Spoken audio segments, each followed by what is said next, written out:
Wanitotayapa wanihikayapa wanihikayapa hali wanitotayapa wanihikayapa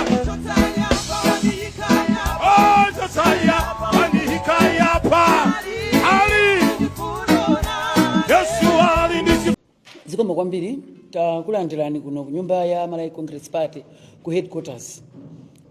Ndiyamba press conference muchichewa koma kumapetoku tidzaika chizungu. Chifukwa press conference iyi tufunika kuti anzathu ajati mati ma development partners akhala akumvetsera, tufunanso anzathu achilamulo akhala akumvetsera, tufuna Malawi aliyese amene amakonda dziko lake akhala akumvetsera.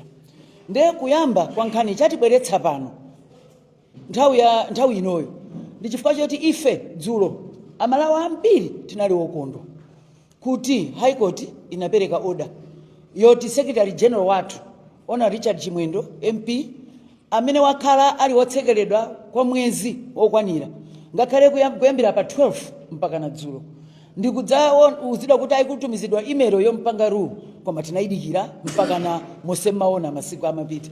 Dzulo ife tinali okondwa kuti High Court inalamula kuti Achimwendo amasulidwe, ndipo High Court inapereka injunction kuti asamangidweso, akamasulidwa akhale oti ndo masuka. Izi zanenedwa ndi High Court. Dzulo tonse tinathokoza kumwamba, ndipo mwina matimva ma radio mutikuthokoza kuti ifeyo ndife oyamikira kuti judiciary yathu inapanga zimenezi ku High Court makamaka. Nde ife tadabwa kuti pano Achimwendo akusakidwaso kuti awamange. Koma chitofika pomwe chitoti kodi mpaka pano simunamutenge. Nde ifeyo taitanitsa msonkhano kuti dziko lino chonde tilemekeze makhoti, tisanyoze makhoti. Chilamulo chachoka ku High Court chilemekezedwe ndi wina aliyese. Ndipo pano ndifuna ndiyankhule ndi Bambo Mkhito, Minister wa Homeland Affairs, kuti musanalowe mchito imeneyi munalumbira kuti mudzalemekeza malamulo a dziko lino. Pa nthawi ino ife ya Malawi tikupemphani lemekezani lamulo limene linadutsidwa ndi Amalawi amene anakulembani ntchito kumene mukugwira ntchitoko. Ino si nthawi yophwanya malamulo a ku court. Ife monga Malai Congress Party timalemekeza makoti, timalemekeza malamulo. Mwina ambiri mwakhala mukudabwa maona ma social media yamwe anthu akutukwana chipani mechi pepe chimene chikupanga. Chifukwa chake chinali choti timalemekeza malamulo. Sitinafune kuti tilowerere zimene zikuchitika ku makoti. Ndipo ife monga chipani titsindike pano tipitiriza kulemekeza malamulo. Koma ngati lamulo libwere wina zikati aitika mmangabe Chimwendo, aitika ntsekerebe Chimwendo, tsona Amalawi mukuti Congress ipite kuti izito anthu mudzikumbukira ife ndi chipani kumvera malamulo kusichifukwa choti sitingati kupanga act tikoza. Koma ifeyo timatsata malamulo. Ndeta taitanisa press conference kuti titsindike pano kuti mene tikudziwira ife taenda nda polisi kuchoka kalikali, taenda nda makoti kuyambira kalikali, ndi anthu amene amalemekeza lamulo lochoka ku court. Moti ngati kukupezeka wina afuna kumanga Achimwendo amene iso angakhale wa polisi nde kuti ndi wina amene atiuze kuti ndi ndani. Chifukwa nawo wa polisi wa mdziko lino takhala naye mzaka saphwanya lamulo limene lachoka ku court imene kuyenda kumusamala iyeyo. China chimene tifuna tikukumbutseni monga chipani ndichoti panopo parliament ikugwira ntchito. Anda Achimwendo nawonso ndi parliamentarian akuyenera kukhala ali okutidwa ndi malamulo aku parliament. Chadza ndi ani choti parliament makomiti ali nkati koma munthu mdziti tukamanga munthu kuonetsa kuti nkhani yofuna kumanga Achimwendo ndi nkhani imene ikuphwanya malamulo kanda aku parliament kanda aku court. Nde ife tikuti Malawi aliyese motsogozedwa makamaka ndi Minister of Homeland Affairs Mkhito wonetsetsani kuti chilamulo chachoka ku court chalemekezedwa. Tadabwa ife lero kudzuka ndipo ambiri nesanachokeso kuchali chikukathokoza mbuye amene timapita ku mosque nesanabwereko tumvaso kuti Aching'oma atengedwa. Ayi ndi PA wawo yemwe watengedwa. Pano tikumva kuti iyayi chimbaula chiyenda ndipo titenga anthu ambirimbiri. Kodi khalidwe ilili akuluakulu unyolo mukumati mangira ifeyo si umene ubweretse federeza makomo mwathu. Unyolo mukupanga usumene utsitsa mitengo amalawa akufutika. Sikuti mukamathamangitsa kumangoti manga mapolitical arrester wasathandiza wina aliyese. Lemekezani kuti kodi ku parliament timatani mutakakhala parliament. Kodi koti kayankhula timatani. Ndanena mobwereza ndikufuna ndinene pano. Tiyeni tilemekeze lamulo. Pano papatsogolo ndili pano. Ndabwera press conference imene moperekezedwa ndi director of political affairs ndi director wa youth. Tukufunitsitsa kuti mudziwe kuti chipani tabwera pano kudzayankhula kuti chonde msatengere koti yesa. Lamulo lapangidwa, high court yayankhula. Izi zilitazionapo muja kuna mangidwa anyamata a youth muja. Anthu amangomangidwa mpaka natinachito kuchitopita maloyers kukatenga order kuti zimene zisike. Malawi itsatire malamulo ake amene inayika. Ine ndimafuna kuti ndinene chonchi. Pa nthawi ino tisiye kunyoza makoti. Lelo zikuoneka zophweka chifukwa mukumanga Mukito, mukumanga Honorable Chimwendo. Mawa mdzaka inuyoto dziko ndilozungulira ino. Tikayamba zomanyoza makoti akuluakulu kumene muliko tidali komweko. Andi nditsindike pano zimene mukuchita anzathu a DPP kumsaliko tikuzidziwa. Koma ife tasankha kuima pa chilungamo. Tasankha kuti tisasokoneze zinthu. Nde press conference munthu atakufunsani tikuti siyani kunyoza makoti. I've called this press conference on behalf of Malawi Congress Party as the spokesperson of the party. But before you, especially for our development partners, those who deal with governance, I have seasoned senior members of the party, the Director of Political Affairs and actually the Director of Youth. They are both with me. We have come here to register in broad daylight what Malawi Congress Party is going through. I would really want to invite the diplomatic corps to listen to what I'm going to say, because there was a time people thought change of regime in this country, having those who are in charge right now, will mean people following the rule of law.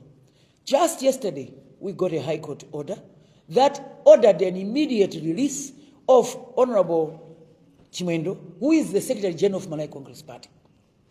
This was after he had been kept in custody from the 12th of December, despite having ailing in health and well-documented problems. Everybody knows that from 2020, he has been battling spinal issues.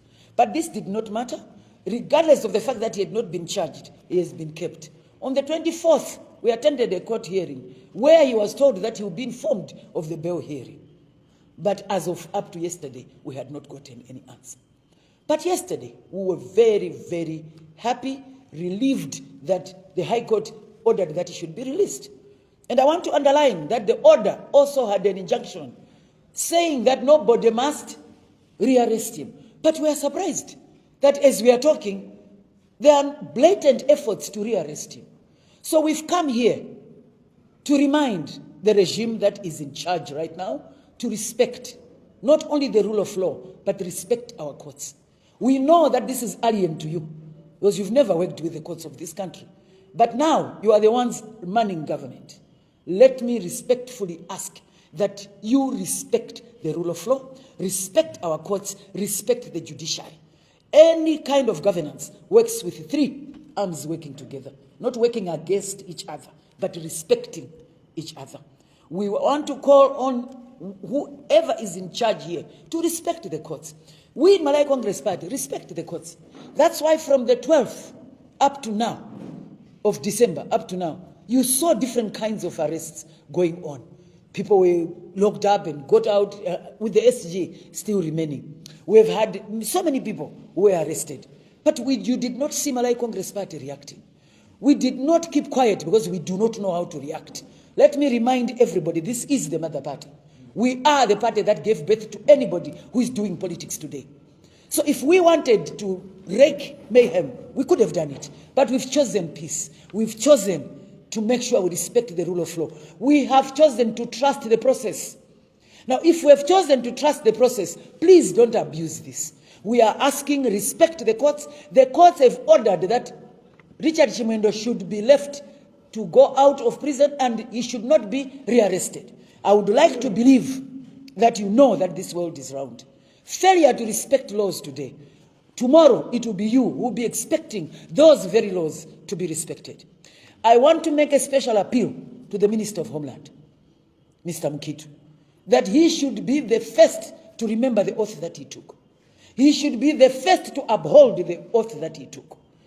We need to see him make sure that he understands that he took an oath to make sure that he follows the way things are supposed to be done. And let me remind this. As Malay Congress Party, we know what's going on behind. But we do not want to come here and start splitting hairs. But we just want to underline, respect rule of law, respect separation of powers, and also, much more important, respect the courts. When they speak, they should be listened to. I do want to say, without threatening everybody or anyone, we are a political party. Please do not let us to resort to other ways to protect ourselves. We are in a country that we believe it follows democracy. Please follow that and do not try us. For those who are in doubt, let me assure you, Malay Congress Party is not quiet because it does not know how to speak. It does. But we are daily restraining our people to follow the rule of law. Can everybody please do that? In the name of everything that is correct in this earth, let us respect the laws. Whilst all of this is going on, we are surprised. Instead of respecting the courts, we actually are seeing an escalation of political arrests. And I want to talk to the development partners. Where are you? You are watching these people arresting us left, right, and center, yet I do not see anybody raising an alarm. This is wrong. You can't have political arrests galore at this nature. And I would like us to remember, Honorable Richard Chimwendo Banda, MP, is a parliamentarian, and Parliament is in session through committees right now. So we are surprised that nobody is even respecting that he has immunity as a parliamentarian. So we want to call upon everybody, not only Honorable Richard Chimwendo, anyone who is going to be arrested. The order said, give summons, don't just pick up people. So you want Honorable Richard Chimwendo, follow the process, get summons, and then arrest him. We as Malay Congress Party are very willing to answer any charges. All members you see here, when we are called, we will go. And you see that we normally give up ourselves. We are not here to say do not try people if they've got cases. All we are saying is follow the process. And when there is a high court order that says do not arrest so-and-so, don't arrest them unless you follow the procedures. It is very, very unfortunate, and I honestly want to end this by a direct call, I'll repeat, to the Minister of Homeland Affairs. Please respect the oath that you took. If you respect that, it will put an end to this mayhem. This country has gone through a lot, and our democracy is maturing. Let us protect our democracy by respecting the laws that we passed. I would like just to honestly open up. Muchichewa, briefly, Director of Youth, you might want to add something, and then I'll come to you. Just briefly. You're okay? Sure, all right. Thank you very much. I think at this juncture, I will give over to our Director to actually pick up the questions, and they'll be addressed by either of us. Panthawi ino ndi nthawi yoti tilandire mafunso. Nditawafunsa nzanga ifika ina mukama kumva pa radio panalibe zoti tiwonjezere pano tikati kulandira mafunso.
attempt amene wamuna ulindu uno bilika kuti apolisi wakwasaka bya pejuli munataka kufuza kumudwa kwa achimoma ngati chipani mwauzidwa kuti amene wa amanga ifwa ya komanso tikawika kinoloko chigambo cha kote tuwanena kuti achimwendo Uganda asamani pankhani kukuzana ndiyomweyo mapesesho masama mwina mutsukuza pano ngati chipani mwapeza kuti akwafunira nkhani yomweyo kapena nkhani ina chifaya kutengera ndi zimene kanena bwalo la milandu kati pali nkhani ina atha kuyankha ndito koma ngati iyi nkhani yomweyo ndekuti mafuna kusama mwina mutsukuza ¿Cómo?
Microphone, yeah.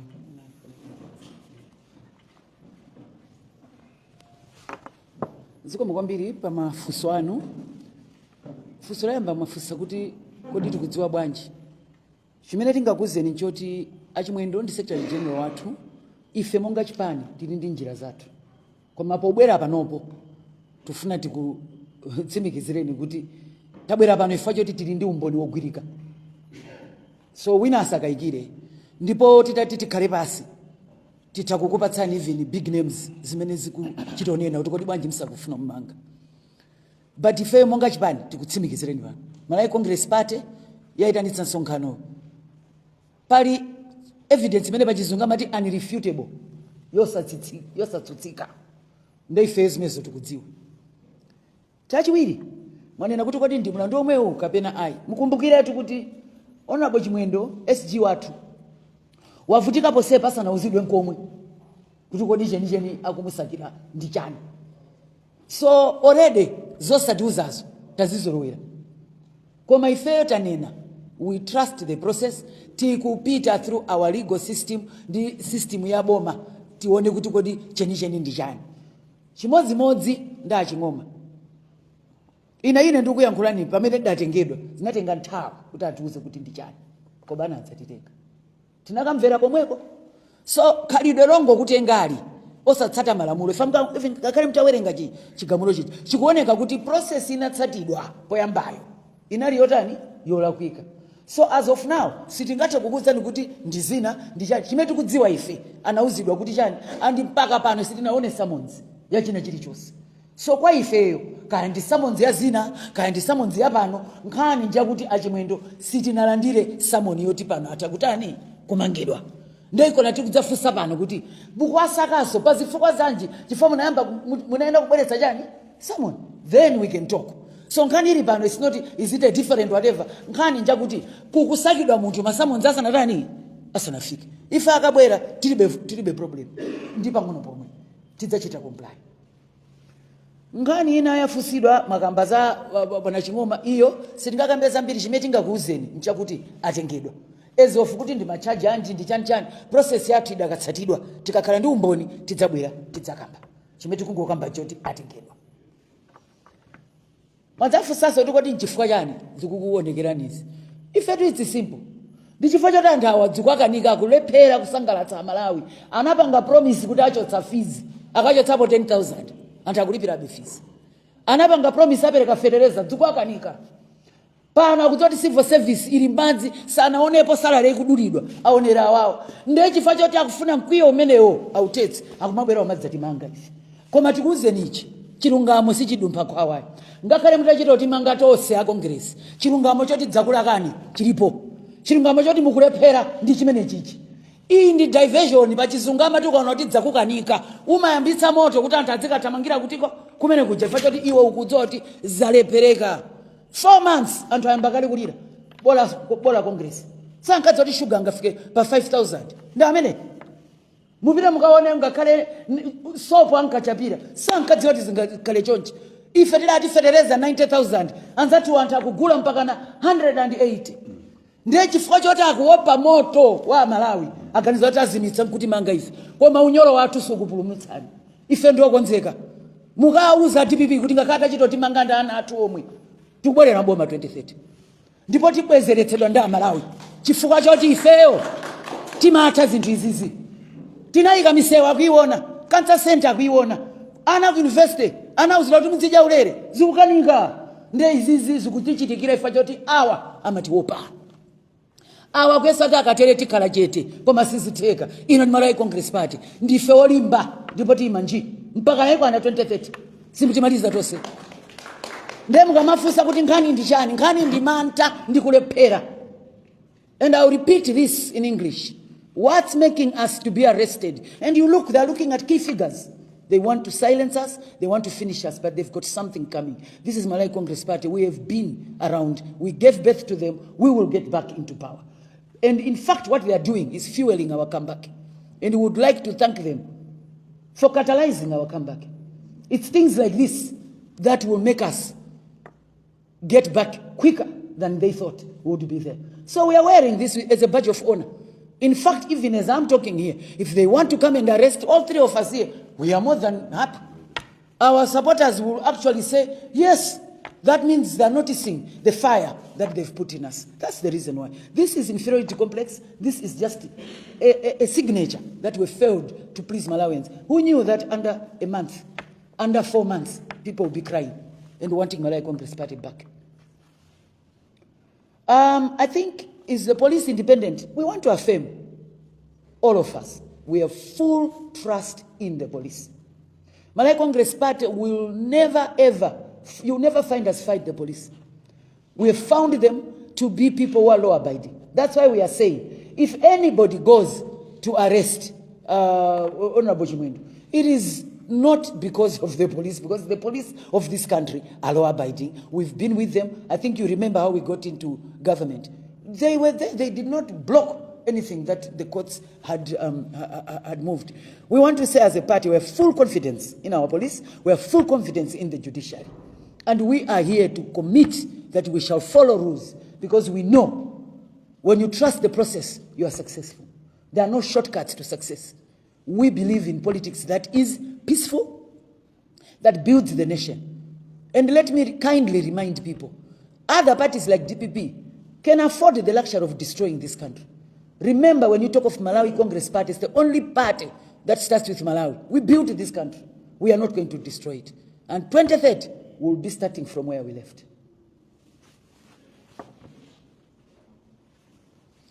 Are there other questions?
end, what does it say the current leadership of the DPP to arrest your leadership? What would that do to them in your view? My career answer, object was one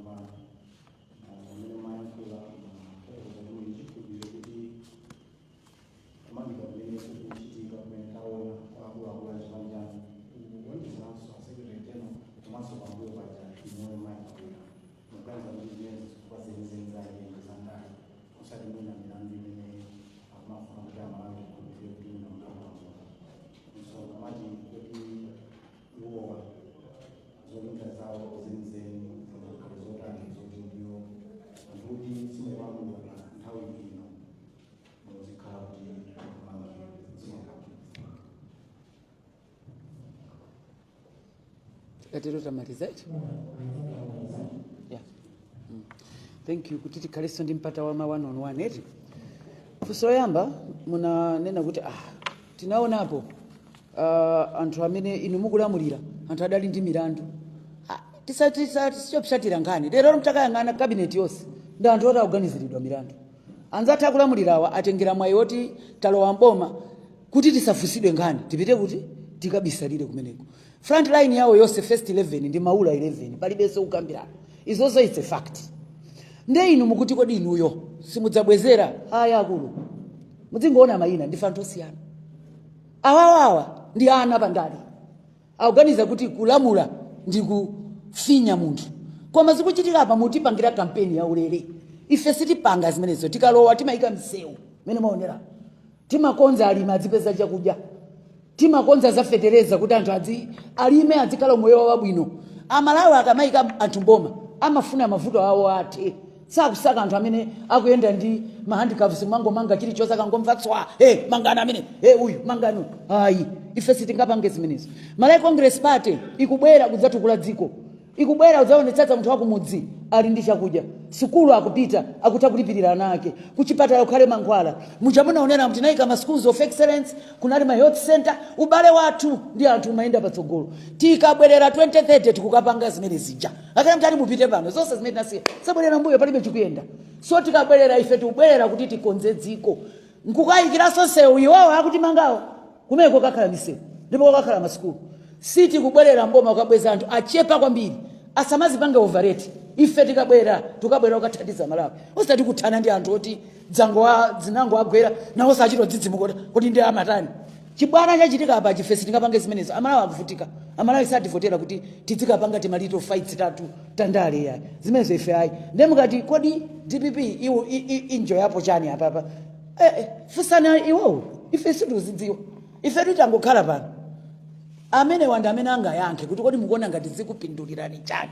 Ife kuno tipitiriza kuima nji kupanga oversight ku parliament ko ndikuonetsetsa kuti amene Amalawi akuvutika tikuthandizana nawo kuti tipeze ma solution. Tili pano kuti dziko liyende bwino osati kuti sanchito Amalawi monga political football. In English we've been asked, what precedents do you think this is setting? There was the time when you were in government and you people did not revenge on these people. But now this is what has been done. It's clear these are political arrests. And we have assured the nation, Malawi Congress Party does not take getting into government to be a chance to settle scores. No. For us, government is for making sure poor Malawians get service delivery. That's not politicized, that's equitable, one that is climate smart and is sustainable.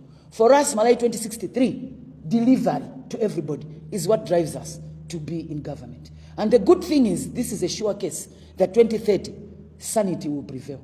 The people who know how to govern will be back into government. As for now, let me remind every Malawians. In Chichewa, we have a very good proverb. It says, the wilderness is not a place to die in. So we'll get back. We are not getting back to revenge. We are getting back to govern. Instead of people saying return to proven governance, we are saying return to proven corruption and proven disobedience to law. We will bring things back to make sure that Malawians see where their taxes are going. You have asked, why is DPP doing this? What do you think they are going to benefit? To what end? DPP is best placed to answer that. As for us, we want to remain the nation We are here to save Malawians, and for now, as the main opposition, we will continue to play our major role of representation, oversight, and making sure that laws are done.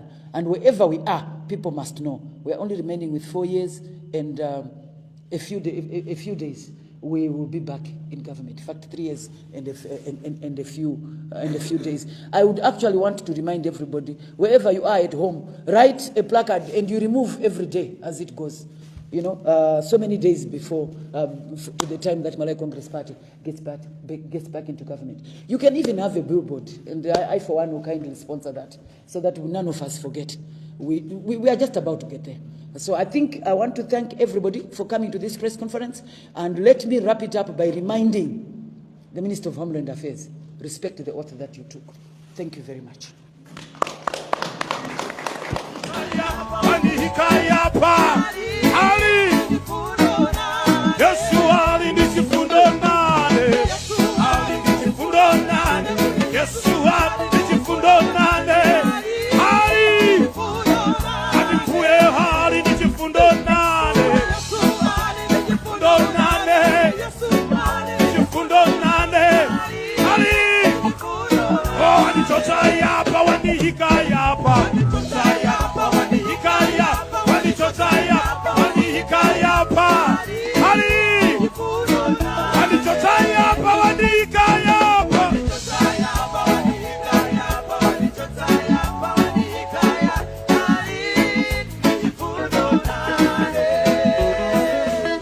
Musagaiwale kukamfuta.